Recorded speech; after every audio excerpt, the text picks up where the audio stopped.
El tema para esta mañana se titula Nuestra mayor necesidad. Diciembre es un mes donde hay muchos regalos, donde hay muchas compras, y a veces uno se sienta con su pareja o con su familia, o a veces uno medita personalmente, ¿qué necesito? Bueno, nosotros como pareja siempre hacemos eso. Siempre presupuestamos tener algo para el final, ¿verdad? Para comprar algo que necesitamos. Y a veces, hermano, nosotros tenemos que aprender a diferenciar entre lo que necesitamos y lo que deseamos. Porque no siempre lo que usted necesita, no siempre lo que usted desea, necesita. No siempre lo que usted desea es bueno. Así que tenemos que hacer una diferencia. Por ejemplo, cuando usted va al mercado y usted compra verduras, eso es algo básico, ¿verdad? El alimento, la comida es algo básico. Usted dice, yo lo necesito. Ahora, cuando usted va a un restaurante, ¿eso es una necesidad o puede ser una respuesta a un deseo? Puede ser una respuesta a un deseo. Pero el teléfono, ¿es una necesidad o es un deseo? Bueno, el teléfono usted lo puede colocar en las dos categorías, porque puede ser una necesidad hoy en día y también puede ser un deseo, ¿verdad? Y se convierte en deseo cuando quizás compramos un teléfono caro, ¿verdad? Que tiene la misma función que tiene un teléfono un poco más cómodo. Así que tenemos que diferenciar, hermanos, eso materialmente hablando. Pero, ¿cuál es su mayor necesidad? Imagínese por un momento que alguien le puede dar algo y le pregunta, ¿qué necesita? Bueno, Salomón, cuando le hicieron una pregunta similar, él dijo sabiduría. Pero vamos a ver lo que dice Hechos capítulo 2, del versículo 42 en adelante. El libro de Hechos, hermanos, nos presenta un retrato impresionante de la iglesia primitiva. Hechos capítulo 2. Vamos a verlo ahí en la pizarra también, permítanme. Vamos a ver. Ok, ahí está, hermano, ahí lo puede ver usted. Vamos a leerlo. Hechos capítulo 2, versículo 42 al versículo 47. Mire ese impresionante retrato de la iglesia primitiva.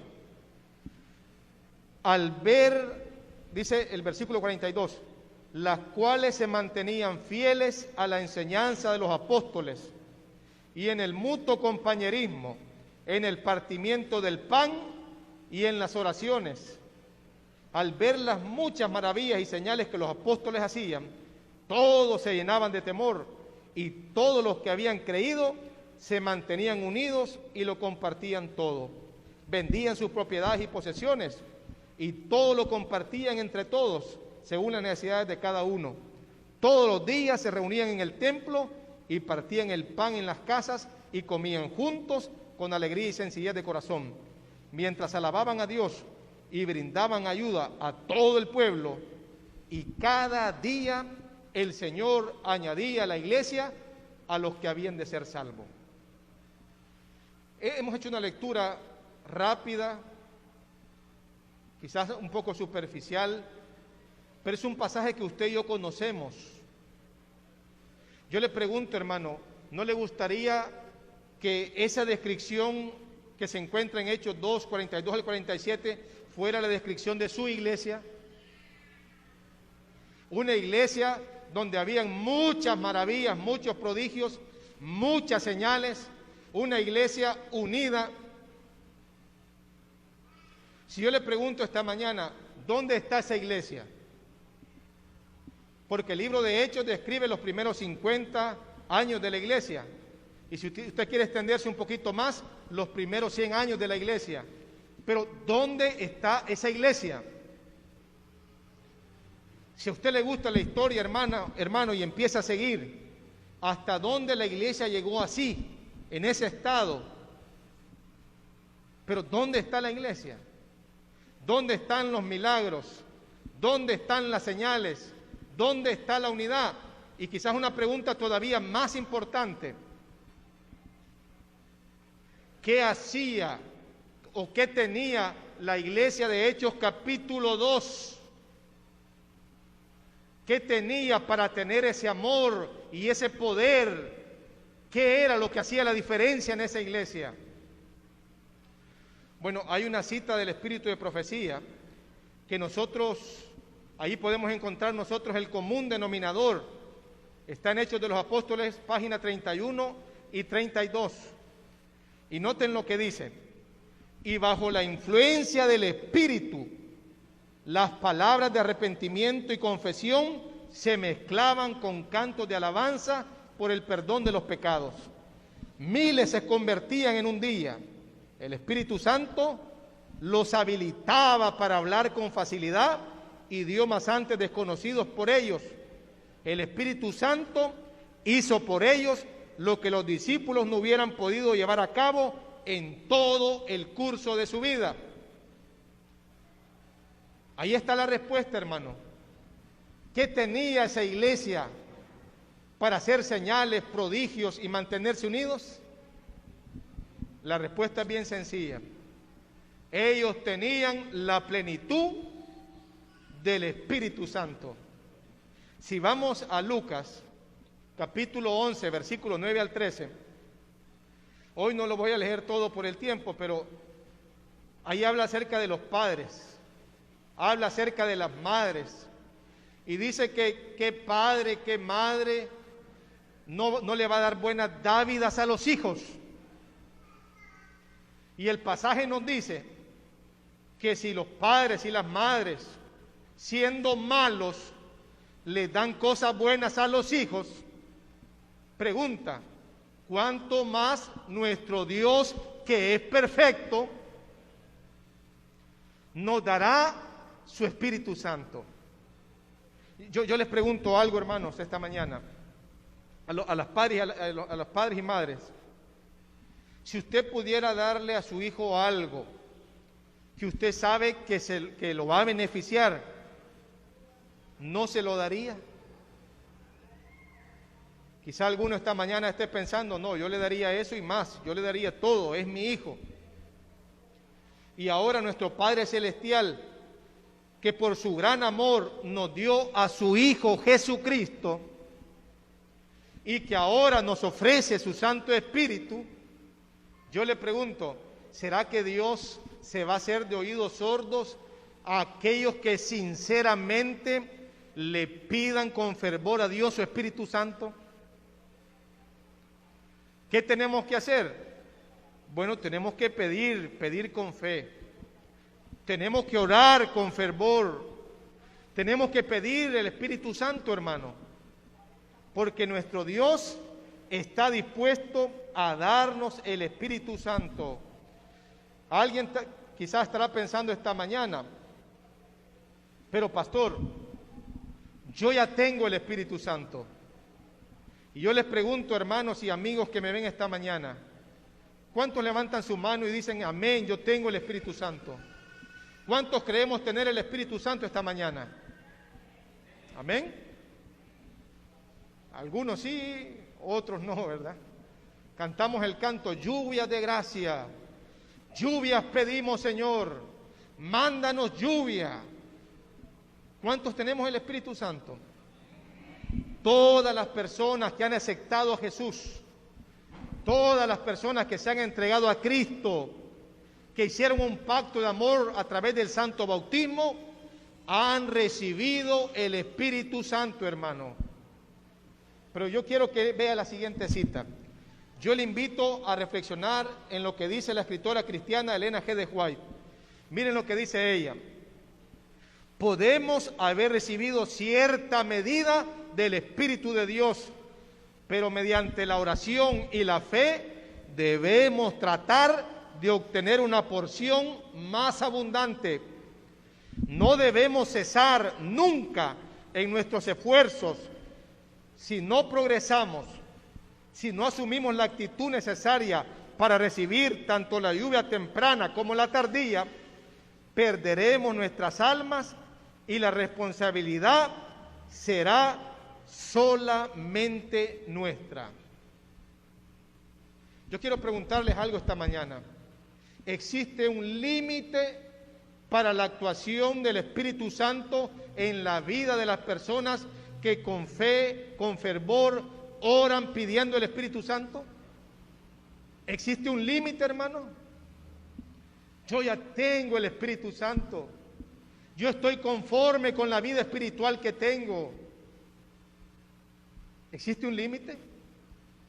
¿Existe un límite para el amor, para la santificación, que es un proceso y que es obra del Espíritu Santo y que dura toda la vida y se va a perfeccionar hasta que Cristo venga? ¿Hay un límite? ¿Tenemos que conformarnos con cómo estamos hoy espiritualmente hablando? Yo estoy bien con el Espíritu Santo. No hay límite. No debemos conformarnos. El creyente debe estar continuamente creciendo en la gracia de nuestro Señor Jesucristo. Así, nuestra mayor necesidad, ¿cuál es entonces? Es la del Espíritu Santo. Porque su palabra dice en Filipenses capítulo 2, versículo 13, que solo Él, hablando del Espíritu Santo, es el que obra el querer como el hacer por su buena voluntad. De acuerdo con la escritora Elena G. de White, ella dice que debemos orar por el derramamiento del Espíritu Santo con tanto ahínco como lo hicieron los discípulos en el día del Pentecostés. Si ellos necesitaban del Espíritu Santo, que dice la última parte de la cita, nosotros lo necesitamos más hoy en día. Por eso, hermanos, no debemos de cansarnos. Y esa necesidad no es una necesidad futura, es una necesidad presente, actual. Debemos de pedir el Espíritu Santo, hermano. No podemos seguir viviendo de acuerdo al poder humano. Si seguimos viviendo de acuerdo al poder humano, nuestra vida no testificará con poder, porque no será una vida transformada. Nuestra vida no va a conducir a los perdidos a Cristo Jesús. Necesitamos del Espíritu Santo, de su obra maravillosa. Estamos viviendo en los últimos días de la historia. Mateo capítulo 24 nos dice que hay pestes, que hay enfermedades, que hay guerras, rumores de guerras, que hay falsos maestros, falsos cristos, falsos profetas, aumento de la maldad. Estamos viviendo tiempos difíciles. Por eso necesitamos clamar por el poder y el derramamiento del Espíritu Santo, hermano. Esta cita nos dice que hoy, más que nunca, necesitamos del poder del Espíritu Santo. Necesitamos de la lluvia temprana, pero también necesitamos de la lluvia tardía. En Conflicto de los Siglos, página 596, nos dice: como la lluvia temprana fue dada en tiempo de la efusión del Espíritu Santo al principio del ministerio evangélico para hacer crecer la preciosa semilla, así la lluvia tardía será dada al final de dicho ministerio para hacer madurar la cosecha. La lluvia temprana se da cuando se siembra. Cuando usted está sembrando, la lluvia temprana se da y eso ayuda a que la semilla germine. Pero también al final de la estación es necesaria la lluvia tardía, que es la que prepara ¿qué cosa? La cosecha. Así como en Pentecostés, allá la iglesia primitiva recibió la lluvia temprana, así como al inicio de nuestra vida cristiana, cuando fuimos bautizados, recibimos la lluvia temprana y diariamente estamos recibiendo al Espíritu Santo, la lluvia temprana. Ahora es nuestro privilegio, es nuestro deber, es nuestra gran responsabilidad buscar la lluvia tardía, hermanos. ¿Por qué razón? Número uno, porque la lluvia tardía es la que va a obrar y a formar nuestro carácter para el cielo. Sin la lluvia tardía, nuestro carácter no estará listo para el cielo. Número dos, la lluvia tardía prepara para la cosecha. Y cuando hablamos de la cosecha, nos referimos a la segunda venida de Cristo Jesús. Así que tenemos que prepararnos, tenemos que buscar la lluvia tardía. Ese es nuestro privilegio, esa es nuestra responsabilidad. Pero para eso debemos de mantener los vasos limpios. Si ya vimos que el poder del Espíritu Santo está a nuestro alcance, entonces tenemos que prepararnos para recibir su Espíritu Santo. ¿Qué significa un vaso limpio, hermano? Cuando hablamos del vaso, estamos hablando de nuestra vida. Especialmente estamos hablando de nuestro corazón. Estamos hablando de nuestra mente. Nuestra mente debe de estar limpia. Nuestra mente debe de estar clara. Nuestra mente debe estar despejada. Nuestra mente debe estar libre de culpa. Una conciencia tranquila con Dios, a cuenta con Dios. Porque si nosotros nos llenamos de cosas no buenas, nos llenamos de egoísmo, nos llenamos de envidia, nos llenamos de deseos de supremacía, nos llenamos de pleito, nos llenamos de cosas que no convienen, no habrá espacio para la actuación del Espíritu Santo. Nosotros tenemos que ser como un vaso que está listo, limpio, boca arriba, para recibir el agua. No tiene que preocuparse, hermano, usted por la lluvia tardía. No necesitamos preocuparnos por la lluvia tardía. No debemos preocuparnos por la lluvia tardía. Todo lo que debemos hacer es mantener limpio el recipiente y ponerlo hacia arriba, listo para recibir la lluvia celestial y perseverar en qué cosa, hermanos? En la oración. ¿Cuáles eran los problemas que tenían los discípulos? Bueno, los discípulos eran egoístas, solo pensaban en sus intereses. A ellos no les importaba la necesidad de los demás, a ellos no les importaba la voluntad de Dios. Para ellos, todo giraba en torno a ellos. Su vida era como el centro. Amaban más su vida que al dador de la vida. Eran egoístas. Ellos también practicaban mucho la intemperancia. Ahora, yo les pregunto algo, hermanos. ¿Será que la manera como nos estamos cuidando nosotros, nuestro cuerpo, está de acuerdo con la voluntad de Dios? ¿Estamos tomando en cuenta nosotros los principios del Señor? Porque también eso es pecado. Pecado no solo son malos pensamientos, no solo son malas palabras, son malas acciones, también nuestros malos hábitos. Mire lo que dice esta cita del Ministerio de Curación. Dice, lo perjudicial para la salud no solo se reduce al vigor físico. Cualquier cosa que perjudique la salud no solo va a repercutir en el aspecto físico, sino que tiende a debilitar las facultades intelectuales y morales. Al ceder a cualquier práctica antihigiénica, dificultamos la tarea de discernir entre el bien y el mal y nos inhabilitamos para resistir el mal, y esto aumenta el peligro del fracaso y la derrota.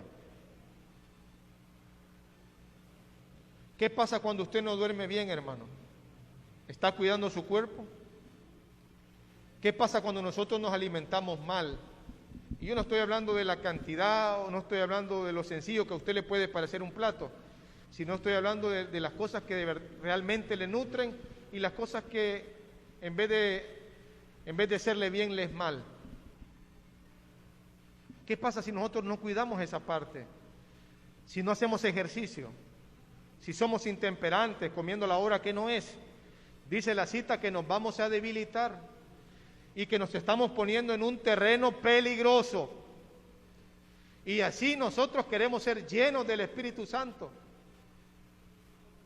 Comemos mucho en la noche, comemos tarde en la noche, nos acostamos tarde y en la mañana, ¿qué ganas va a sentir un hijo de Dios de decirle: Señor, toda la noche te deseé, temprano te busqué, devuélveme el gozo de tu salvación, dame tu Espíritu Santo?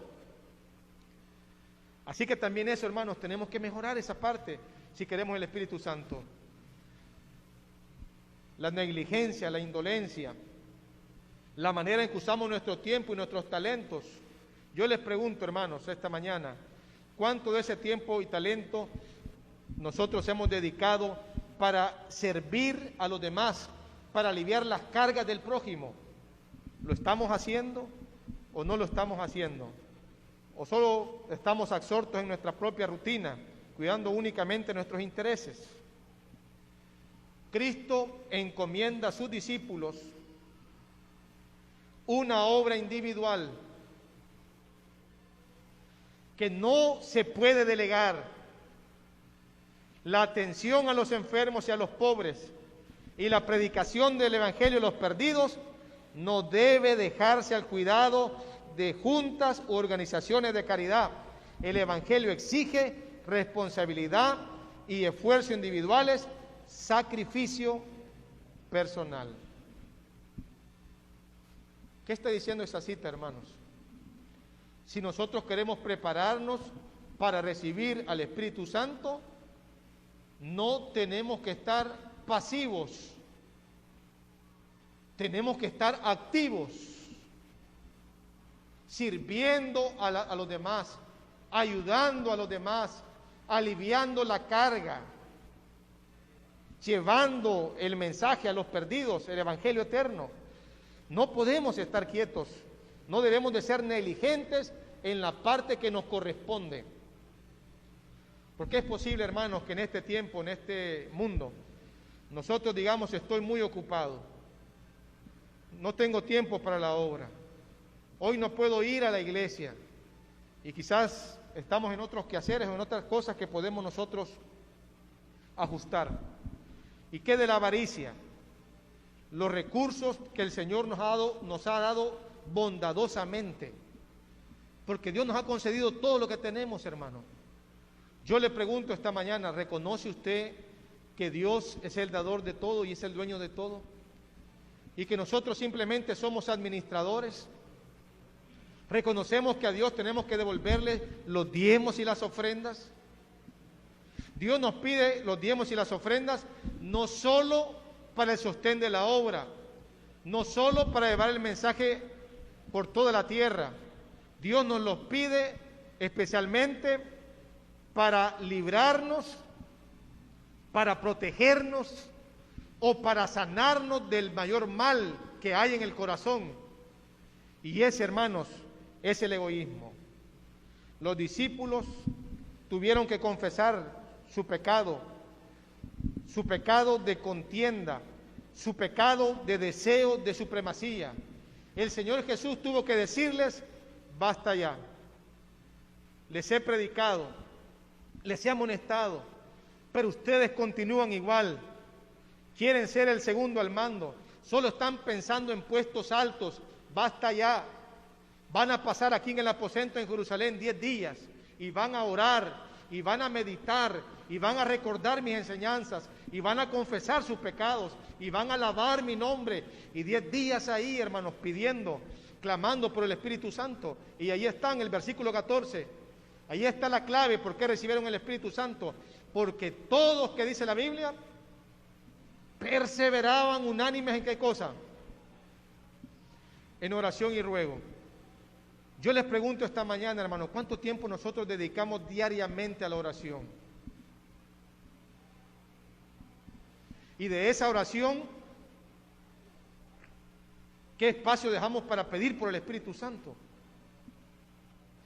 ¿Qué espacio nosotros tenemos para que el Señor nos libre del egoísmo, nos libre de las contiendas, de las divisiones, de los pleitos, de la malicia, de los celos? ¿Cuánto tiempo nosotros dedicamos a eso? No hay duda, queridos hermanos, que si nosotros queremos la lluvia tardía, debemos de tener comunión, adoración y trabajo activo en busca de los perdidos. Para terminar, la iglesia del libro de Hechos, capítulo 2, es una iglesia ejemplar. Es el modelo para cada uno de nosotros. Es una iglesia de milagros, es una iglesia de señales, es una iglesia que estaba ¿cómo? Unida. Hay un libro de Melody Mason, no sé si alguno lo tiene acá, el libro se llama Atrévete a pedir más. Y él cuenta una historia interesante ahí de un pastor, el pastor Jeremías. El pastor Jeremías es un pastor distrital en el África. Ustedes saben que ser pastor, hermanos, no es fácil. Uno tiene muchas responsabilidades, pero ser pastor en el África es lo más difícil que puede haber. Y usted preguntará, ¿por qué, pastor? Porque en el África, hermanos, allá es otra cultura, es otro ambiente, es otro mundo. La mayoría de africanos creen que los espíritus demoníacos son más poderosos que el mismo Dios. Allá usted va a ver más ocultismo, más brujería, usted va a ver allá todo ese tipo de cosas. Allá los ancestros se les aparecen y les hablan. Y en ese ambiente, con eso en mente, ahora imagine usted las personas que se están convirtiendo a Cristo. Por eso la Iglesia Adventista incluyó ahí en las 28 creencias la doctrina número 11, que se llama crecer en Cristo, que quiere demostrarle o mostrar al mundo que Dios es más poderoso y que los demonios se sujetan a Él. Y eso se está predicando fuertemente en el África. Pero el pastor Jeremías llegó a un lugar difícil donde la obra no crecía. Pero en 3 años, hermanos, en ese lugar hubo un crecimiento como nunca. Y no solo eso, hubieron muchas manifestaciones milagrosas en ese lugar y muchas almas convertidas. Y el pastor predicaba con tanto poder que la iglesia empezó a pensar, porque el diablo no estaba a gusto por lo que estaba pasando. Así que el diablo puso en el pensamiento a algunos miembros que ese pastor practicaba la brujería, que ese pastor tenía algo oculto, que eso no era normal. Ese pastor Jeremías no es normal. Algo está pasando. ¿Por qué la gente se está bautizando tanta? ¿Por qué hay tanto milagro? Tanto fue el alboroto de la iglesia que buscaron a los administradores para que investigaran al pastor Jeremías.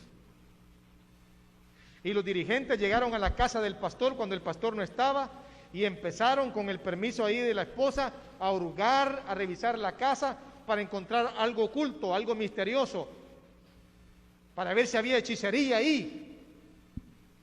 Y no encontraron nada. Y le preguntaron a la esposa, ¿usted ha visto algo en su esposo? ¿Ha notado algo raro, algo extraño, alguna práctica, algún hábito, algo por ahí? Y la esposa contestó lo siguiente, hermano, voy a leerlo textualmente, lo que la esposa les dijo a ellos. Es un buen marido, respondió ella.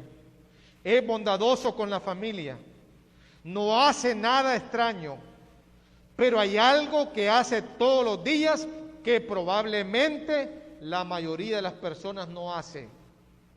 Se despierta a las 3 de la mañana diariamente para orar y estudiar la Biblia. Y 2 veces por semana me pide que no le prepare comida porque ayuna y ora. Los administradores ya no preguntaron más. Ahí estaba su respuesta, hermano. El pastor Jeremías era una persona consagrada. Tan consagrada era que cuando una muchacha se endemonió y los líderes y la iglesia no hallaban qué hacer, mandaron a llamar al pastor Jeremías. ¿Y qué hacemos? ¿Qué hacemos con esta muchacha? Y alguien dijo, llamemos al pastor Jeremías. Y literalmente dice la historia de este pastor, que de paso es un seudónimo, no se llama Jeremías. Ahí se está guardando la identidad del pastor. Dice que cuando ellos expresaron que iban a llamar al pastor Jeremías, los demonios dijeron, no, no, no, al pastor Jeremías, no. Nos vamos a salir de la muchacha, nos vamos a ir, la vamos a dejar tranquila. Sin haber orado el pastor, la muchacha fue libre del demonio. No era un pastor común, no era un pastor corriente y la iglesia estaba asustada por ello. Queridos hermanos, este es el momento para que nosotros también nos preguntemos si tenemos disposición para recibir el Espíritu del Señor. ¿Podemos nosotros como la iglesia primitiva, podemos nosotros como el pastor Jeremías ser llenos del Espíritu Santo? ¿Siente usted esa necesidad de Dios? ¿Tiene esa necesidad y esa sed, esa hambre del Espíritu Santo, hermano? ¿Está dispuesto a pedirlo hoy? ¿Está dispuesto a vaciarse de todo lo malo, de la envidia, de los celos, del orgullo, de la malicia, del rencor, de la culpa, del miedo? ¿Está hoy listo usted para dejar todo eso para que el Espíritu Santo pueda actuar en su vida plenamente? Estamos dispuestos a rendirnos y decirle, Señor, te entrego mi voluntad, acepto tu soberanía, me has dado la libertad, Señor, para rendirte mi voluntad, para ser utilizado por ti, para que seas tú quien se posesione de mi vida, la transforme y la haga de bendición para mi primera iglesia, mi casa, para mi segunda iglesia, Sonsonate Central 2, y también para hacer bendición para la sociedad. ¿Estamos dispuestos a dejarnos transformar por el Espíritu Santo? Si usted quiere, hermano, pedir conmigo para que literalmente el Espíritu Santo, el Espíritu del Señor, pueda ser derramado en nuestra vida, si está dispuesto a recibir no solo la lluvia temprana, sino prepararnos para esa lluvia tardía, yo le invito a estar de pie. Si queremos ser esa iglesia, hermanos, de Hechos capítulo 2, yo le invito a estar de pie, hermano. Queremos orar para que la presencia del Señor pueda colmar nuestro ser. Queremos orar porque reconocemos que esa es nuestra mayor necesidad. Porque no importa si yo recibí el Espíritu Santo, yo debo recibirlo hoy. ¿Estamos preparados? De nada sirve haber predicado el Espíritu Santo y no lo recibo, hermano. De nada sirve ir a la universidad y estudiar la doctrina del Espíritu Santo y no recibirlo. De nada sirve agarrar las 28 creencias y conocer más acerca de esa persona si no lo tenemos en nuestra vida. Necesitamos del Espíritu Santo. Es la mayor necesidad. Amado Padre, gracias, Señor, esta mañana porque tú nos has traído, Señor, a esta iglesia. Gracias, Padre, por el mensaje que se ha preparado, Dios. Yo te supliqué, Señor, por un mensaje. Tú lo pusiste, Señor, en mi mente. Tú me mostraste, Padre, no solo el mensaje, sino que me mostraste a mí la necesidad que yo tengo de ti, Señor. Yo quiero ser, Señor, como el sequedal. Yo quiero ser como esa tierra árida que está, Señor, clamando, pidiendo el agua. Hoy queremos, Señor, lluvia de bendición para tu iglesia, Padre. Hoy queremos que literalmente tu Espíritu Santo sea derramado en cada uno de nosotros. Porque tu Espíritu Santo, Señor, no va a ser derramado colectivamente, porque hay una preparación personal, individual, porque hay una obra que cada uno de nosotros debe de hacer y que no podemos delegarle a nadie. Ayúdanos, Señor, a entender de que debemos de estar a cuenta contigo, Señor. Perdona, Padre, nuestras faltas. Perdona nuestra negligencia, Señor, porque no te buscamos, oh Dios, porque no consagramos nuestra vida.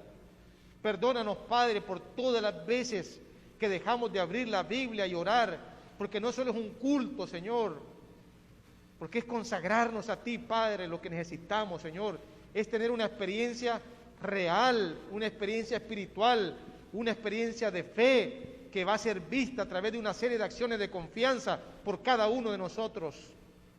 Padre, ayúdanos, Señor, no podemos